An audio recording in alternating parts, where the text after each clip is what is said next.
આરોગ્ય મંત્રી ઋષિકેશ પટેલની સાથે આરોગ્ય મહાસંઘની બેઠક। આજે મુખ્ય 3 મુદ્દાઓ પર ચર્ચાનો આરોગ્ય મહાસંઘનો દાવો છે। સરકારનું હકારાત્મક વલણ હોવાનો પણ આરોગ્ય મહાસંઘનો દાવો છે। હડતાલ ચાલુ કે પૂર્ણ તેના પર સસ્પેન્સ હજુ પણ યથાવત છે। મહાસંઘ આગેવાને તમામ 33 જિલ્લા પ્રમુખોની સાથે બેઠક યોજી છે। આ બેઠક બાદ હડતાલ અંગે નિર્ણય જાહેર કરાશે।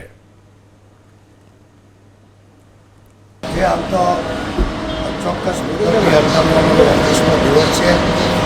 સરકારશ્રીએ 19મા દિવસે અને અમારી એક પોઝિટિવિટી અને ગાંધી ચિંતા માર્ગે જે હડતાલ ચાલી રહી હતી બંનેના ભાગ સ્વરૂપે અને બંને એક ડિપાર્ટમેન્ટ તો એના આધીન સરકારશ્રીમાંથી પણ સંવેદના દાખવવામાં આવી અને અમે પણ અમારા ઘણા કર્મચારીઓને ગાંધીનગર છોડવાનો આદેશ આપી દીધો અને ફરજ ઉપર અમુક સીસીસી લગત અને હિન્દી વૃત્તિ લગત કર્મચારીઓને હાજર પણ કરેલા।